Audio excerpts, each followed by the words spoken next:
Un jeune spadois passionné par le 7e art, Vincent Legros, vient de sortir de presse un livre consacré au cinéma à Spa.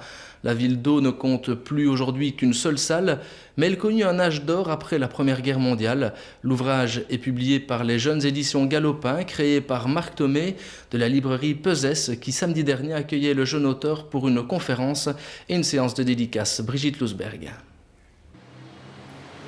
L'écran est la dernière salle de cinéma spadoise, mais sous le nom de la Renaissance, elle fut aussi la première salle permanente à Spa.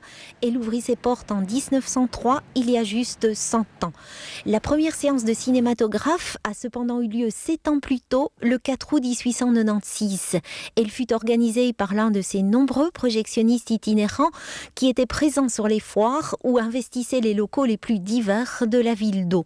Vincent Legros leur consacre un large chapitre car c'est eux qui vont véritablement faire découvrir et populariser le cinéma auprès du grand public.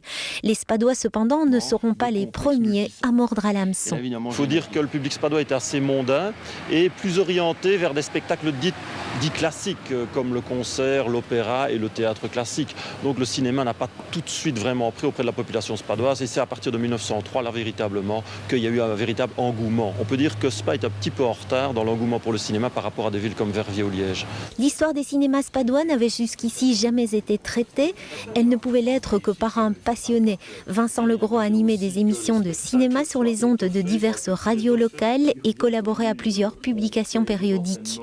Il est aussi l'un des 3 fondateurs de l'ASBL Cinémaniac, dont l'objectif est d'assurer la promotion du cinéma à Spa. Le fil conducteur, c'est la passion d'abord. C'est le cinéma, c'est les projections. Donc on passe en revue les projectionnistes itinérants par les salles permanentes, mais aussi j'ai voulu rendre hommage à tous les amateurs, à tous les cinéphiles, à tous les passionnés, à toutes les associations qui ont aussi permis le développement du cinéma à travers le différents ciné-clubs et des activités cinématographiques diverses. L'histoire des cinémas spadois est racontée avec enthousiasme, mais elle se termine par un bémol.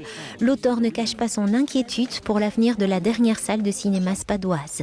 On se trouve devant la seule salle fixe encore existante à Spa. Et derrière cette salle fixe, il y a quand même une société qui a une vocation commerciale qui est Écran de Wallonie et qui détient d'ailleurs le Movie West à Verviers ou Car Hollywood à Charleroi.